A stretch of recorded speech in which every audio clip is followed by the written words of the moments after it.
everyone, I'm Chris O'Neill from Sew the Distance. Thank you for joining me today for day 9 of Christmas in July 2025. So glad you're here. So today we're going to make a fun project, and I wanted to sprinkle in some smaller-ish projects. One, because it gives us a nice little break, allows us to catch up with some of the other tasks if you want to catch up, and it also is fun. And hopefully this is something that you could use as a stocking stuffer or even a gift or an accessory for a gift. So today we're making this, which is a notebook pen holder. And you can see there's an elastic that goes around. You can also use this as a bookmark. I like to use it in my Bible because you can just put this elastic into the page that you are reading, or you could use it for whatever. So it would make a great gift. You could do it in any kind of fabric, super easy. And you can customize it for your friends or relatives or whomever, or for yourself too. For example, I was thinking if you had a gardener in your life, you could get a gardening journal and maybe put this on the journal. Wouldn't that be cute? With like some florals or vegetables or whatever. And then put a pen in it, and it just makes a nice gift. Or you can just give it like this. People love these. All right, so let's get started making it. And we'll first talk about the supplies that you're going to need. And I'll put the supplies up here. You can pause, take a screenshot, jot them down, but I'll also have them on my blog. So you're gonna need 2 of the front and back fabrics, and they measure each of them, so 2 of these, 3 inches by 8.5 inches. You're gonna need the pocket fabric, and that can be coordinating or the same, and that measures 3 inches by 11 inches, and you only need 1 of them. You also need interfacing, and you can use scraps if you want of stuff you already have. Personally, I like Pellon Shape Flex SF101, and you'll need 2 pieces that measure 2.5 inches by 8 inches, and 1 piece that measures 2.5 inches by 5.25 inches. You also need a piece of elastic around 11 inches. You can play with that too for whatever your need is. You can make it bigger or smaller. I'm using 1 inch wide elastic for this project, but you can use thinner ones too. The other supplies that you'll need, or that are helpful, parchment paper, which I just have a piece of that. I also have a chopstick or a turning tool, a marking tool, matching and coordinating thread, of course. Clips are really helpful for this. Pins don't really do well. Glue is optional, so I'll show you how to use that if you want to use that. All right, let's dig in and get started with this project. Okay, so we're gonna start by ironing our interfacing onto our pieces. And you're gonna take your longer interfacing pieces and put them on the back side of your main fabrics. And then I just take a piece of parchment paper and lay that on top. Now notice that I centered these, and you can just eyeball this. It doesn't have to be exact, but I centered them so I have my 1/4 inch on all sides. I'm gonna lay that on top. Iron it on with whatever the manufacturer's instructions are. So this is a fusible interfacing, by the way. I think I forgot to mention that. It's just fusible on one side. Now if you're using a sew-in, I don't know, I guess you could pin it really well, or even a spray base, but I find that this works well when it's a single-sided interfacing. All right, so these pieces are done, or ready. The next one is our pocket. So this is the front pocket. So this is this piece. So we're gonna fold this in half. And by the way, I'm gonna show you some other colorways because I've had some fun making these. They're easy, so much fun, and work up so fast. All right, so we're gonna fold this in half, just like this. I'm just getting ahead of myself. Line it up and press it. Then you're taking your smaller interface piece and you're gonna open this up and we're gonna place this right in here. There should be a 1/4 inch down here, and there is. And then just fold it over again and press.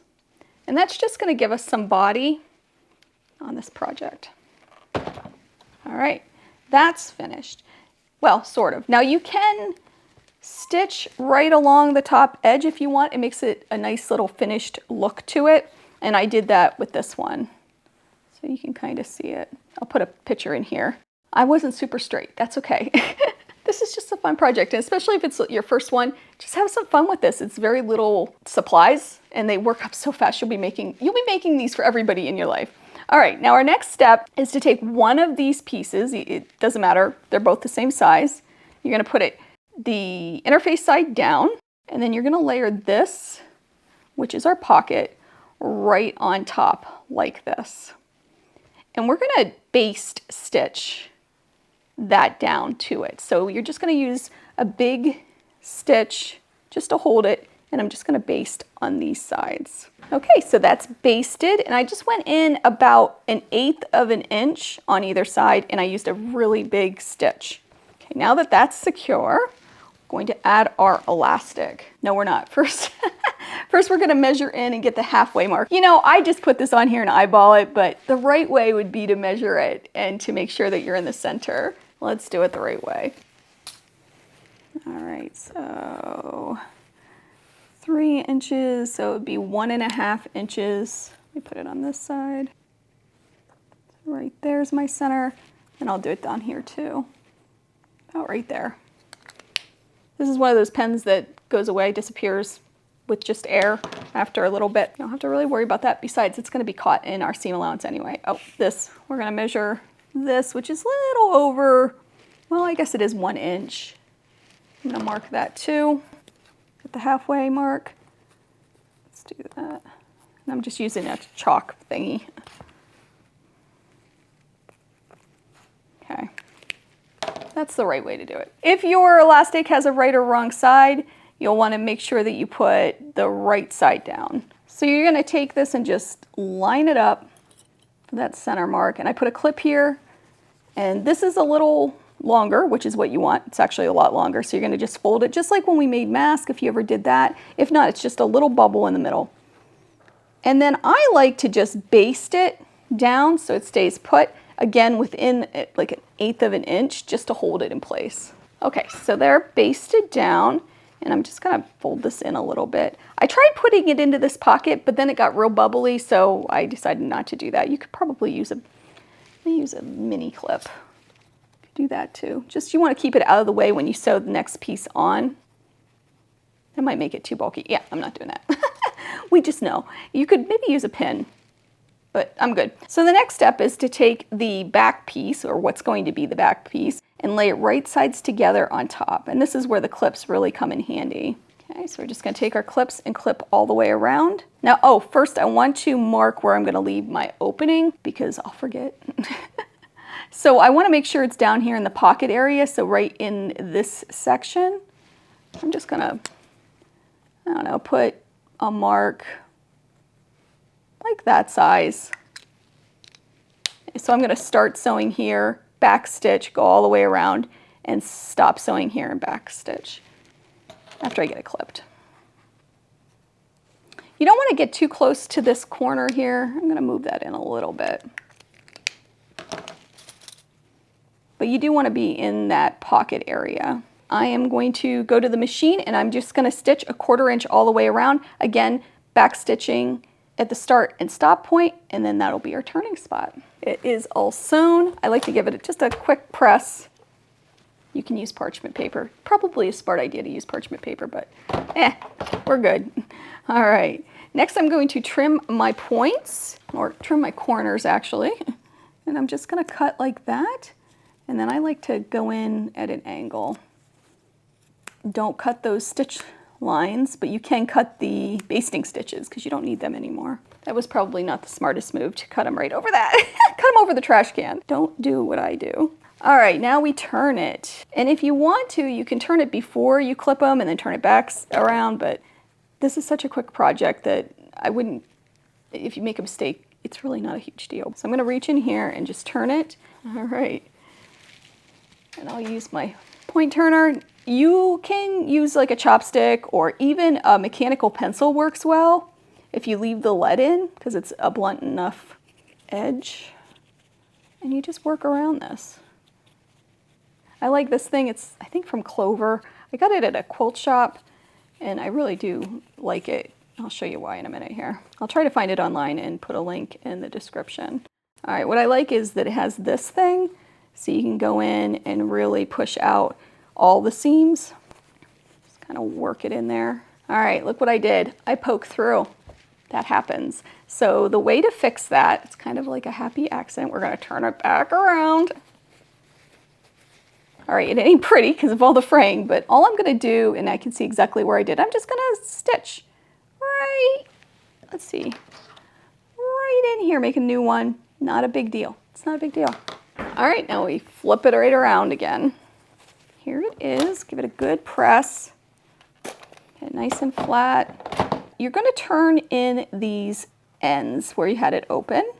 And then I just like to give it a little press. Now this is where you can use glue if you want. You can put a little bit of glue in there in a clip and hold it in before you top stitch it if you want to. You don't have to. You can also hand stitch this closed and leave it as is, just like this, and have a bookmark like this. You don't have to finish it that way. You do have to close it up somehow. Where is it? No, I don't even know. There it is. So you can just hand stitch it like I said, or just stitch along that edge if you want to, or stitch all the way around. I like top stitching it. Let me show you one. You can see it right here. It's all top stitched around. It looks really nice. Other than my threads, make sure you cut your threads. They're just annoying. Don't be like me. That might be the theme of the whole video today, is don't be like me. All right, so you can just top stitch, and I just do about 1/8 of an inch in, and I start like somewhere down in here, and I use a really small stitch length for like 4 stitches, and then I stitch all the way around in like a 3.2 until I get to the other end, and then I take it down to like a 1 just to get that all seamless, or not a pun, could be a pun, but to get it so it just looks nice and you can't even really tell where I started and stopped. So let me show you a few others. This one is just the opposite, and actually, a little secret, this was what I was going to do originally, was this colorway, and then when I cut my samples, I cut the wrong ones. I actually like this one a little bit better, but that's okay, it happens. A couple things. You can use the same exact fabric for the whole thing like I did in this one, and then I just used a white thread to kind of give it a little bit of pop, but you wouldn't have to. You can also use some fun prints, and you can change it up, what do you use on the back, the front, anywhere you want. This one, I did flamingos, which I absolutely love. I kind of fussy cut, which we have a video coming up on fussy cutting, so don't fret. I fussy cut here, and then on the back, I made sure that I got a flamingo on the back. One word of caution when you're using directional fabrics, to pay attention to that, because that can be an issue. You get something upside down, that's no fun. They're so much fun. You can make them for sports teams, like use sports fabrics. You could do just about anything you can think of. They'd make great teacher's gifts. They'd make great gifts for the classroom. If you're, a person that makes something for every student in the classroom. I think they're so stinking cute. I also had another idea, but I'm gonna wait on that. I'll show you that when we get to a different topic. Just wait, okay. I hope you enjoyed this video. Tomorrow we're gonna talk about UFOs, and again, shopping our stash for Christmas gifts. These are so much fun though. I hope you enjoyed it. I hope you have a wonderful day. I hope you take some time to sew, and I will see you soon. Bye.